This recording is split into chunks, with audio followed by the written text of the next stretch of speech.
Have you ever made a financial decision in the heat of the moment just to go on and regret it? That's probably just your brain working against your goals.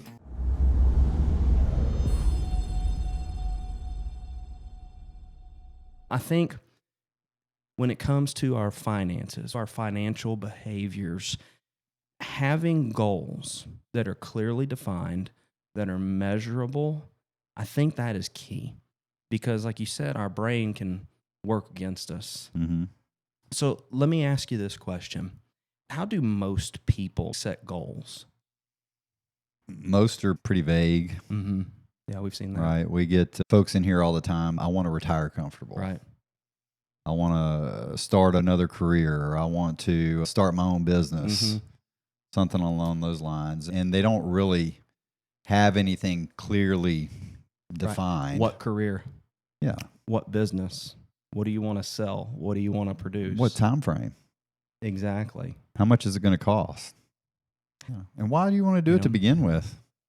Exactly. We need to be able to set goals, and we need to understand what goals are. So, as a financial advisor, I'm really curious to ask you, how would you go about setting goals? First of all, the obvious is being specific, right? Yeah. Yeah. In that retirement example, like when I want to retire, that's pretty vague. It's when do you want to retire? What kind of expenses are you going to have? And do you have the resources to get there? Right. So we set these goals. They should be measurable. They should be specific. They should be thought out. I mean, we don't know the future. A lot of times they just end up like New Year's resolutions. They just get justified away, Yeah. Real hard to hit a target if you don't know what you're hunting. That's exactly right. You just go out there and sit and just wait for something to happen. You don't even know what you're doing. And the sad thing is, I think a lot of people approach their finances in that way, their financial outlook overall. And so they don't necessarily set goals that are attainable because they're not measurable. What often gets in people's way of obtaining goals? You've seen people who, man, they've set goals, they reach those goals. But then sadly at the same time, you've seen many people through the years that they set goals, but then down the road they come in to meet and they're not anywhere close to meeting their goals or they've abandoned them. So what often are the things that you see that have gotten in the way of people meeting their goals? Like most things, bad decisions. Yeah, for sure. Realistically, there's not any perfect decisions. Right. All we can do is find ways to make better decisions in life. Why do you think there's no perfect decisions? You think it's just we're all flawed and not just the human element, but maybe it's just the way that life is because we're dealing with other people. We're dealing with their decisions. There's many things that are out of our control. So neuroscientists have identified parts of your brain make decisions without you actually really having to think too hard about it. So if most of the time when we're in our logical mind and we're sitting there making decisions most days, that part of your brain sits on the outside. Okay. When you get in heightened states of emotion, oh no, the market's falling.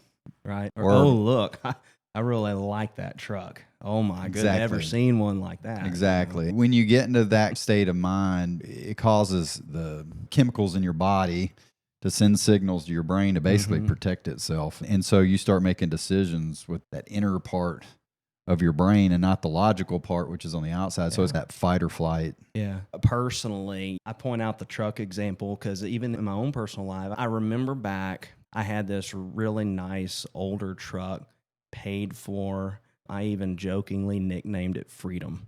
Freedom. Yeah, because there was no note on it. It was great. The insurance was low, drove really well. And I think that back in those years, I let the pressure of the moment get to me. And I made a decision to sell that truck and then purchase a different truck. When you get to the dealership, obviously the salesman is going to agree with you. You need this truck. Man, you look great in that truck. Yeah, but what would your wife think? Well, She loves me, she supports me, and it just, you get into those states of mind, like you're saying, and you're not so much functioning on reason as much as you should. Mm-hmm. And there's a lot of emotions involved. Looking back financially, it would have been wiser to step back, think, maybe get some counsel and say, how does this look? Because loan officers, they want to give you a loan. Salesmen, they want to sell you something.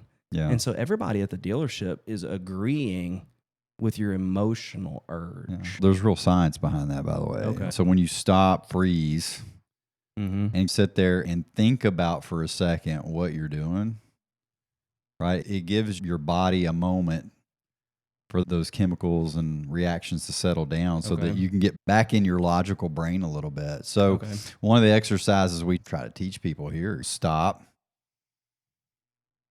think about, what am I thinking, feeling, doing right now? Right. And then in the moment and letting things settle down, then you can take a deep breath and say, okay, does this decision I'm about to make really align with my core values and my goals that I set out for myself?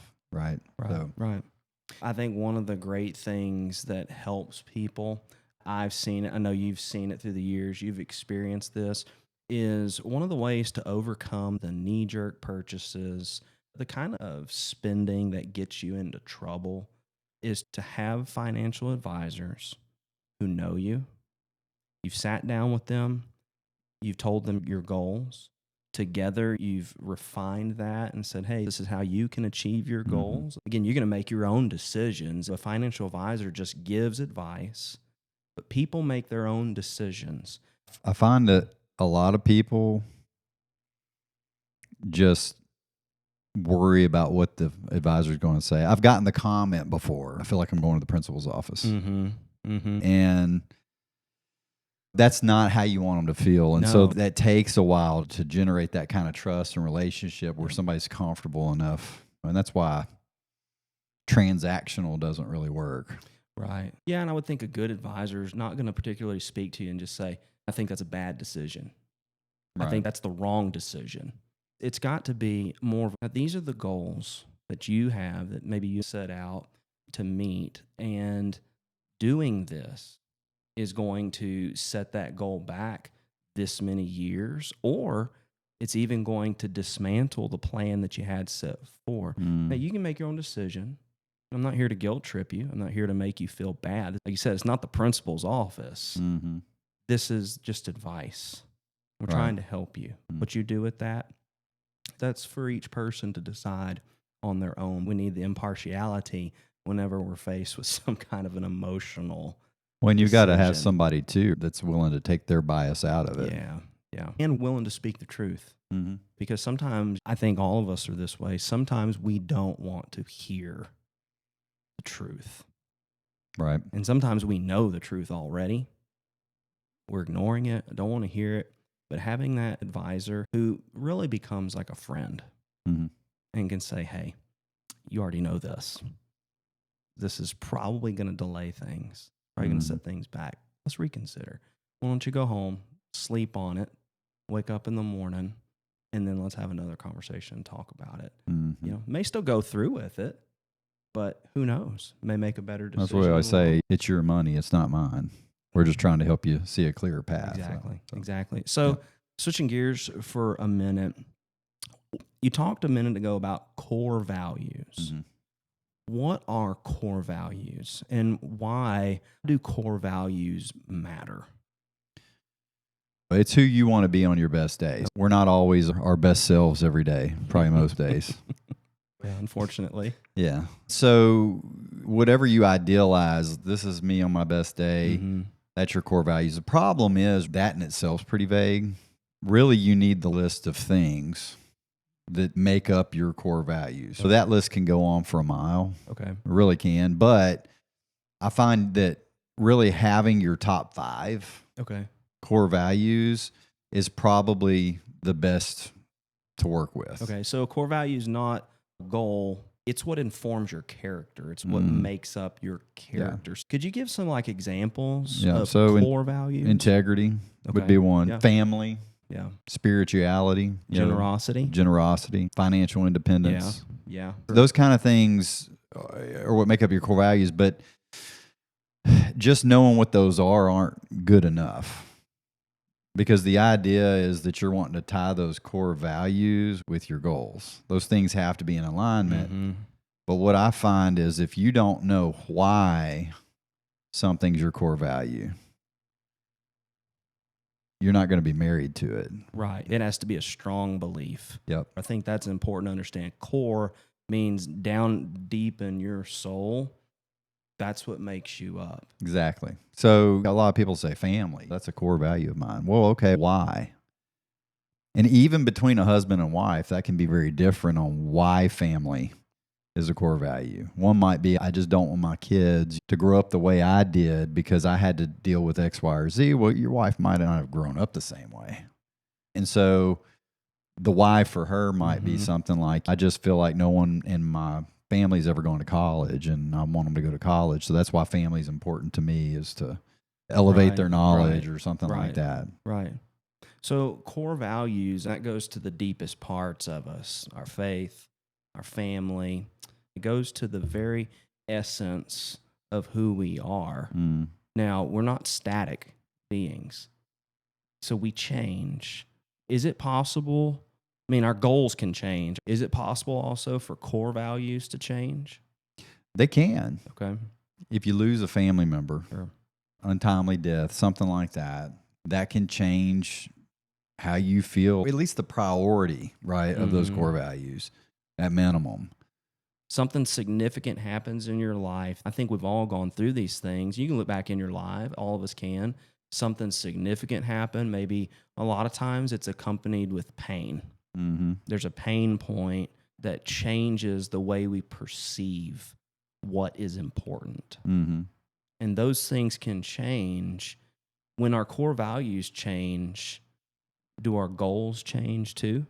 They can. Okay. They don't have to, but ultimately those things always need to be in alignment. So what I find happens a lot of times is once you have that core value in place, and then you're setting up your goals, it's very uncommon for you to sit there and set goals that don't align with your core values. So in order to align core values and goals, you think it's helpful to put those things on paper?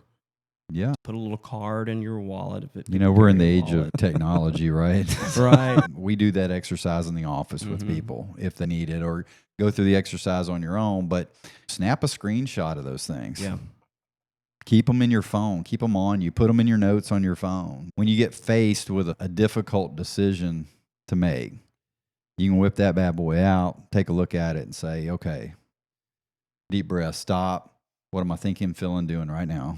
So on the day that you don't feel like I'm the best version of myself, I got it all together. Yeah. I got my core values here in my mind, here in my heart. I'm flowing with it. I'm meeting my goals. Some days we just wake up, something happens, you just don't feel good. Might have been this morning. It might be this morning. And then you're miserable. You're tore up about something. And those are the times I think we end up making bad decisions, or maybe abandoning the best version of ourselves is actually sometimes when we're feeling good. Yeah. We're feeling too good. We're feeling too excited. Yeah. And then we go shopping and we want to feel even better and we want that dopamine hit. But if you have that core value system set up, you got the strong enough why that links it to your goals, then ultimately you can sit there and say, okay, what's changed? Okay. Did my core value change? Yeah. Did my goal change? Those things can move around, but not that often. Or is it probably my behavior? Right. Right. That's usually the culprit. You were telling me a story not too long ago about you were at a workshop, I think it was probably last year, and you saw a really helpful model explaining why doing all this, why your core values, why your goals, setting all those things and having them in alignment to address your behavioral finance. I thought that was a really helpful example. Yeah. So there's the alignment model. That's what we were talking about. But then this other model that I came across was the misery to wealth index. Okay.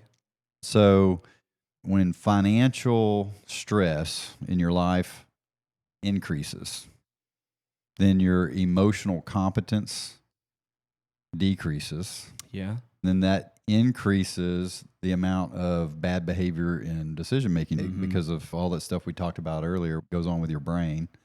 And then that decreases not only your financial well-being, but also can affect your physical and emotional being. Yeah. Yeah. So that makes an M. Uh-huh. Up, down, or misery. But the exact opposite's also true. Okay. So whenever financial stress goes down, emotional competence and good decision making goes up. And then that's going to put a decrease on your bad decision making and behaviors, and then ultimately increase not only your financial well-being, but probably your physical and mental health too. Man, what great truth to motivate us to have a viable, healthy financial plan. We talked to a client this week who, they're in a difficult spot. And then with the advice that was given, it was like, hey, you're in a good spot though. Mm-hmm. Why? You have an emergency fund. Yeah. Something just to kind of like... You saw it, yeah. You look across the table, and the man and his wife, they just both went, that's right, we're okay. They prepared their food in the winter. It helps us to stay away from that financial uncertainty and then emotions going crazy and then derailing. Mm-hmm. Let's put all this together here. So we've identified that our core values and our goals need to be aligned, but there's that third element, but our behaviors. Mm-hmm. Our behaviors have to be aligned with those values and goals, because if our behaviors aren't following, then we can't get to our goals. And if we are abandoning our goals, are we actually being true? Yeah, you're going to be miserable. That's exactly right. Yep. Just slow down, ask yourself, what am I thinking, feeling, and doing right in this moment? Mm-hmm. Whip out those core values. Take a look, take a deep breath. Is this decision going to align with my core values and my goals? Or am I having a behavioral moment? And we all do. So we've just got to decide, whenever I'm faced with a decision in my mind, should I do this? Should I not do this? I need to ask the question, is it that my behavior has changed? Or have my goals changed? Or is my core values, are those different? But why am I behaving this way? Maybe my behavior is not matching up with what we planned, and it's not matching up with who I am. I think that's why it's so helpful to have a healthy plan, have that emergency fund, have a trusted financial advisor in your corner so that you don't let stress and emotions derail that plan and even potentially derail the future. Yeah. So if you don't have a financial coach, you can comment the word coach in the comment section below or follow the link in the description, and that'll hook you up with one of us here at Tri-Oak Financial Group. Make an appointment or get with a local advisor that you know and trust. Yeah, it's a passion of ours to help our clients, our friends, to help you set your goals and then to meet those goals. So reach out, give us a comment, make sure you make sure you subscribe to the channel. We're going to put out some more content just as well to help you out as you try to meet your financial goals.